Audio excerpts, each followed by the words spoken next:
Good morning my dear student, teachers and parents. I am always praying for your healthy and happy life. और आपकी दुआओं का असर है कि मैं आपसे बात कर पा रहा हूँ, नहीं तो कई हेल्थ के इश्यूज़ रहते हैं। मेरे प्यारे बच्चों, आप दुआ करते रहना। जब तक भी मेरे आखिरी सांस हैं, मेरी कमिटमेंट है कि मैं आपके साथ जितना हो सकता है आपके साथ शेयर करता रहूँगा, गाइड करता रहूँगा। आपको मैं ये बच्चे जो हैं, जितने भी आप पॉइंट्स भेजते हो व्हाट्सएप पे, कोई कहता है अभी देखा नहीं या ऐसा, मैं सारे पॉइंट्स देख लेता हूँ और फिर उसके हिसाब से जब भी टाइम मिलता है एक छोटा सा वीडियो बना के डाल देता हूँ। और ये भी जो है बच्चों का ही बनाया हुआ सिस्टम है। कोविड में उन्होंने शुरू कराया था, बीच में मैंने बंद कर दिया था। अब जैसे कोई इमरजेंसी वाला समय आता है तो फिर बच्चे कहते हैं सर ऐसा कर दो, तो वो मैं करता हूँ, आपको बताता हूँ। और ये किसी फाइनेंशियल कंसिडरेशन या कोई ऐसा होता है ना पैसे या करना, वो चैनल ऐसा कुछ नहीं है। ये मेरे अपने बच्चों के लिए मेरा प्यार है और बच्चे मुझे प्यार करते हैं। और अब तो बच्चों से ज़्यादा ये पेरेंट्स में पॉपुलर है चैनल, और वो मुझे कहते रहते हैं इस पर भी डाल दो, इसमें समझाओ, अच्छा लगता है।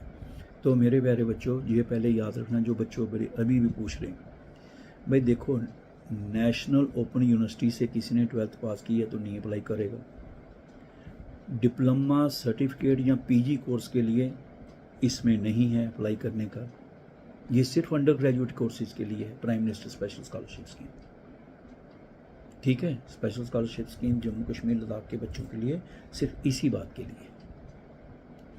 तो ये बच्चे जो हैं, याद रखना, एडमिशन का किसी एजेंट के थ्रू या कोई और आपको ऐसे कर दे, अच्छे भी लोग होंगे, लेकिन कई बार बहुत सारे बच्चों को ऐसे हुआ है कि यहाँ पे उनको फिर प्रॉब्लम होगी बाद में, फिर वहाँ से स्कॉलरशिप की प्रॉब्लम भी होगी।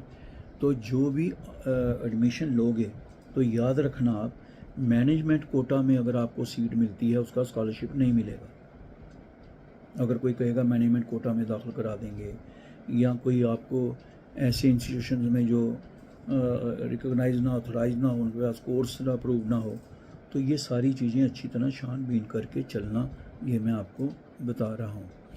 और उन्हीं कोर्सेज को कॉलेज में एडमिशन का है। देखो एडमिशन का क्या है, ये जो आपके लिए बेस्ट कॉलेज होने जाते हैं, जो नैक का एक्रीडिटेशन हो, है ना, और दूसरे नंबर NBA का हो, है ना, और NIRF का हो, 100 टॉप में हो इंस्टीट्यूशन, या पिछले 5 सालों में 80% उनमें एनरोलमेंट रहती हो, तो देखो कितने अच्छे इंस्टीट्यूशंस को चुना जाता है।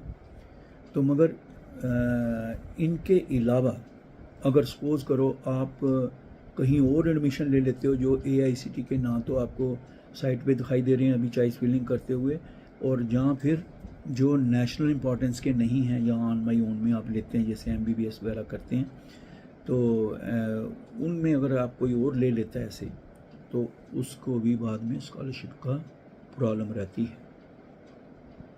ये बात अच्छी तरह से रखना याद। और अभी आप जो चॉइस फिलिंग कर रहे हो, इसमें ज़्यादा जल्दी भी नहीं करना, लेकिन ज़्यादा इंतज़ार नहीं करना कि लास्ट में दिन के लिए इंतज़ार करते रहो, क्योंकि लास्ट में फिर प्रेशर बहुत हो जाता है, बड़ा लोड होता है। कई बार वो, क्योंकि जब टाइम दिया अगर सपोज करो 5 बजे, तो 5 बजे बंद हो जाना है। फिर कोई बंदा कहेगा, कोई बच्चा कहता है 1 मिनट के लिए, सर 2 मिनट के लिए, बस सर बस मैं पहुंचा ही था तो हो गया। ये याद रखना, मैं बता रहा हूँ, ये मैं वो बातें बताता हूँ जो मेरा जब से ये स्कीम शुरू हुई है आज तक जो मेरा एक्सपीरियंस है। तो इसलिए इन बातों को ध्यान में रखते हुए अपनी चॉइस फिलिंग करिए। वहाँ पर आपको डिफरेंट फ़िल्टर दिए हुए हैं, हॉस्टल है या नहीं है, मेल है कि फीमेल है, ये सारा गवर्नमेंट का है कि प्राइवेट है, इंस्टीट्यूशंस कौन से रीजन में है, फ़ीस का क्या स्ट्रक्चर है, वो भी सारी चीज़ें जो हैं अच्छी तरह से देख लेना। और अगर कोई ऐसा पॉइंट आपको, कई बच्चे अभी कह रहे चॉइस फिलिंग में, सर मेरा फ्रेंड है और मेरे सब एक जैसा है, हम एक ही साथ पढ़ते थे, उसको 200 कॉलेज नज़र आ रहा है, मुझे 100 नज़र आ रहा है। बेटे ये आपके सब्जेक्ट कम्बिनेशन और आपके हिसाब से ही नज़र आएंगे जिसको आएंगे। अगर कोई BA करना चाहता है बच्चा, वो कहे मुझे MBBS वाले कॉलेज, वैसे भी आपको मेडिकल के कॉलेज नज़र नहीं आएंगे। BDS का MBBS करनी है, वहाँ नज़र नहीं आएंगे कॉलेज। इन सब के बच्चों ने जिन्होंने ऑन माई ओन में भी लेना है, कोई बच्चा कह रहा है IIT में, NIT में, ऐसे मैंने करना है, तो ये जो अपने लेवल पे बच्चों ने सीट निकालनी है, चाहे उसने नेशनल लॉ यूनिवर्सिटीज़ में सीट निकालनी है, तो वो इंस्टीट्यूशन जो हैं जो है वो उसको कहेगा कि मुझे ऐसे एडमिशन का डायरेक्ट है, वो नहीं।